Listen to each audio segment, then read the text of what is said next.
Market analisis 26 Januari 2023, kita lihat langsung dari sisi fundamental apa saja yang bisa menggerakkan market untuk hari ini. Ya, seperti biasa penggerak sentimen market masih tertuju pada berita utama dari China dan juga kekhawatiran resesi yang tentunya China sendiri masih belum aktif, tapi Hong Kong sudah mulai aktif ya. Dan pagi ini kita sudah melihat Hang Seng dibuka dengan langsung melejit naik sampai kurang lebih teritori 22.500. Ya, ini akan menjadi hal yang cukup menarik setelah nantinya tentu China kembali ke pasar di minggu depan. Terutama terkait dengan tingkat permintaan emas ataupun crude oil, apakah masih bisa berlanjut atau tidak. Lalu kemudian kekhawatiran resesi tentunya masih tetap menantikan berita-berita ataupun terkait dengan kebijakan moneter dari Bank Sentral. Kemudian berita yang terbaru yang terkait dengan ringkasan pendapat atau summary of opinions dari hasil pertemuan BOJ Desember. Diketahui bahwa hasil pertemuan Desember yang lalu mengumumkan tidak ada perubahan sama sekali tentang suku bunga, juga tidak ada perubahan tentang rentang Japanese government bond yield. Lalu kemudian juga BOJ memperkenalkan alat baru untuk mempertahankan kebijakan yield curve control tersebut dengan cara menawarkan dana hingga 10 tahun untuk pinjaman dengan suku bunga tetap maupun variatif. Nah, sementara ringkasan pendapat sendiri mengatakan bahwa keputusan tersebut adalah tepat untuk mempertahankan pelonggaran moneter, juga termasuk yield curve control saat ini. Nah, tapi BOJ memiliki tugas untuk harus atau tetap menjaga yield untuk tidak naik melintasi kurva. Kemudian Bank Sentral juga harus tetap memperhatikan fungsi pasar obligasi. Dan CPI Jepang diperkirakan akan melambat di semester kedua tahun fiskal berikutnya, yaitu yang akan dimulai bulan April 2023. Sementara itu, BOJ diperkirakan akan mengubah kebijakannya di akhir September 2023. Demikian ulasan yang dikatakan dari Kepala Bisnis Pasar Global MUFG, Hiroyuki Seki. Dia mengatakan bahwa kemungkinan BOJ bisa keluar dari strategi kebijakan pelonggaran moneter tersebut setelah paruh pertama tahun fiskal 2023 di bawah gubernur BOJ yang baru. Tahun fiskal sendiri akan dimulai bulan April dan Gubernur BOJ Kuroda akan selesai masa jabatannya di tanggal 8 April. Ini persis dengan apa yang sempat diumumkan kemarin oleh Perdana Menteri Kishida. Lalu inilah preview dari MUFG terbaru tentang ECB dan juga FOMC berikutnya. Preview untuk ECB sendiri diperkirakan akan tetap menaikkan suku bunga 50 basis poin di pertemuan minggu depan, lalu kemudian diharapkan kembali memberikan sinyal untuk satu kali kenaikan lagi setidaknya di bulan Maret. Dan kemudian ECB baru akan memperlambat laju kenaikannya sekitar 25 basis poin di kuartal kedua, itu pun dengan catatan kalau ada bukti bahwa inflasi zona Eropa memang sudah mereda. Sementara untuk FOMC sendiri adalah harapan untuk kebalikannya, di mana Fed diharapkan untuk memperlambat laju kenaikan suku bunga, yaitu dengan kenaikan 25 basis poin saja di FOMC minggu depan. Kemudian menghentikan kenaikan suku bunga tersebut di kuartal kedua, tapi tidak diharapkan untuk memberikan sinyal bahwa mereka akan segera menghentikan kenaikan tersebut.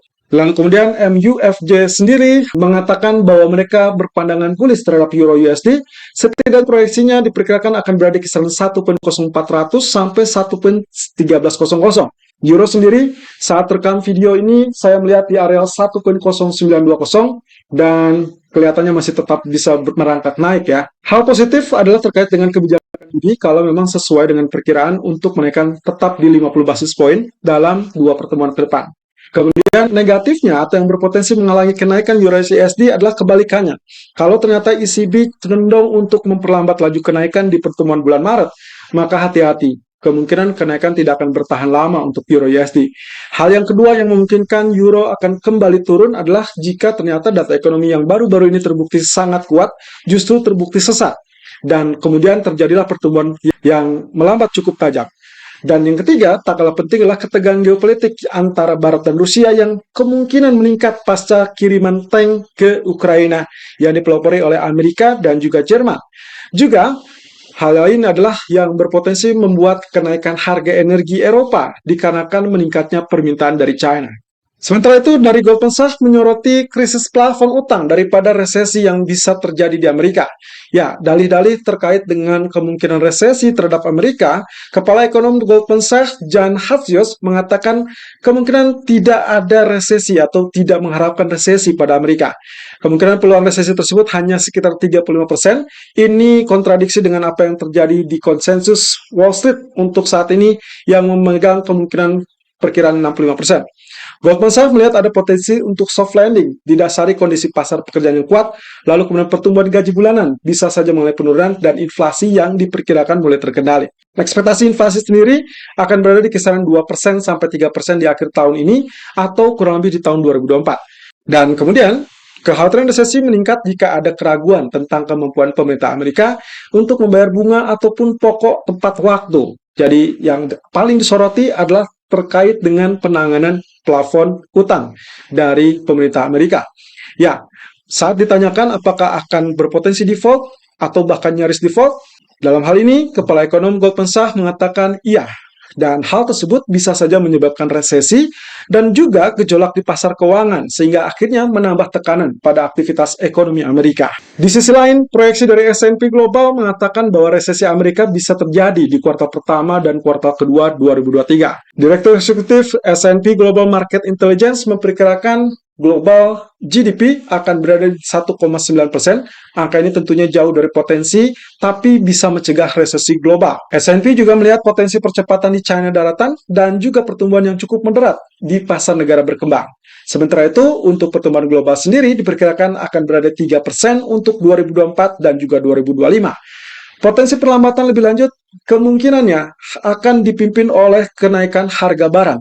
Sementara untuk resesi di 2 kuartal pertama tahun 2023 kemungkinan dikarenakan penarikan inventory dan juga penurunan investasi residensial. Bahkan dalam hal ini juga terkait dengan belanja konsumen untuk barang.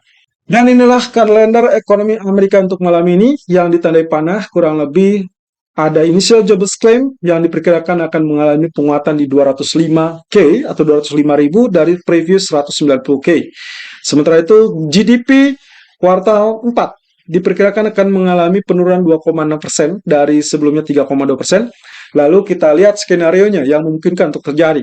Kita lihat saja langsung initial jobless claim. Seperti biasa, pasar tenaga kerja kalau misalkan penganggurannya terlalu tinggi, maka kemungkinan US dollar akan mengalami penurunan.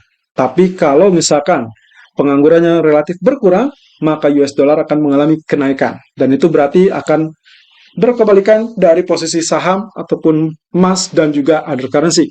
Untuk GDP maupun durable goods order yang diperhatikan adalah diharapkan untuk menguat. Jadi artinya kalau memang ternyata data lebih kuat daripada ekspektasi, tentunya akan berimbas kepada penguatan US dollar, dan itu berarti negatif untuk indeks saham, gold, ataupun other currency.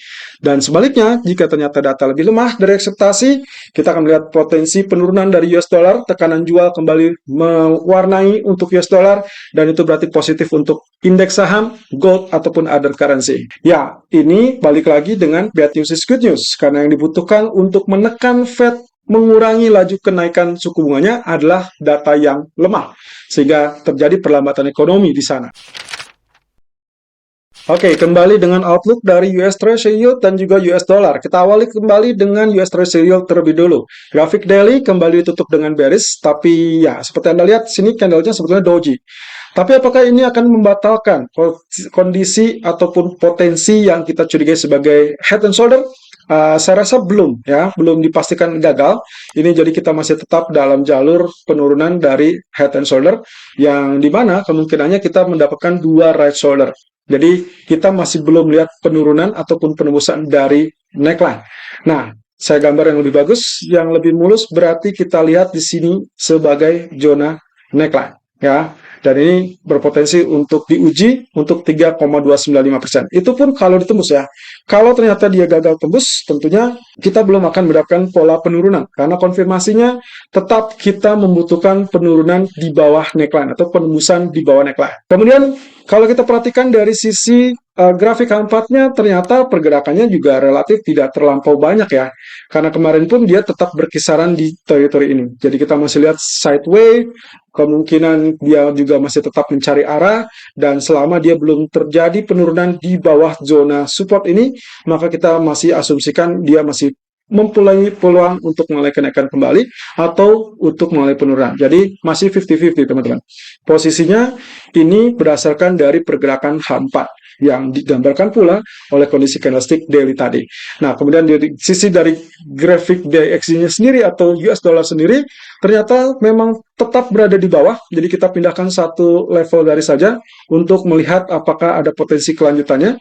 Ya, ini adalah areal support berada di 101,55. Kemudian kita lihat apakah dia akan berlanjut penurunan atau justru terjadi rebound. Jadi intinya di sini kemungkinan kalaupun dia rebound itu hal yang wajar ya. Lalu kemudian kalau memang ternyata dia terjadi penekanan, maka itu akan melanjutkan penurunan persis dengan apa yang kita perkirakan. Tapi di lain sisi kita juga bisa gambarkan di sini trend line ya. Kalau misalkan lihat dari pola flat seperti ini tapi yang kecenderungannya Anda bisa lihat di sini lower high tapi flat low gitu ya, atau low-nya yang relatif sama, saya tinggal tarik saja garis trend line-nya kurang lebih menghubungkan antara resisten. Anda boleh tarik dua resisten seperti ini atau sampai ini. Jadi yang dianggap di tengah-tengah itu adalah false breakout ya. Dan ya, ini fungsinya sama. Kemudian kalau misalkan kita perhatikan, maka pergerakannya kecenderungannya adalah membentuk descending triangle.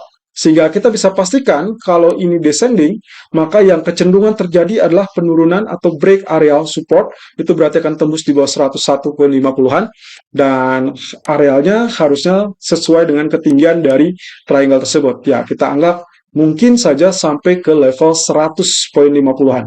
Jadi cukup bagus ya. Tapi satu sisi ini akan gagal kalau ternyata dia terpantul dan akhirnya break area resisten untuk menyambangi teritori 102,58 kembali. Jadi hati-hati teman-teman, kita masih tetap harus melihat dari data ekonomi, termasuk salah satu yang paling besar untuk malam ini adalah data GDP yang akan dijadikan salah satu pertimbangan kebijakan moneter Fed.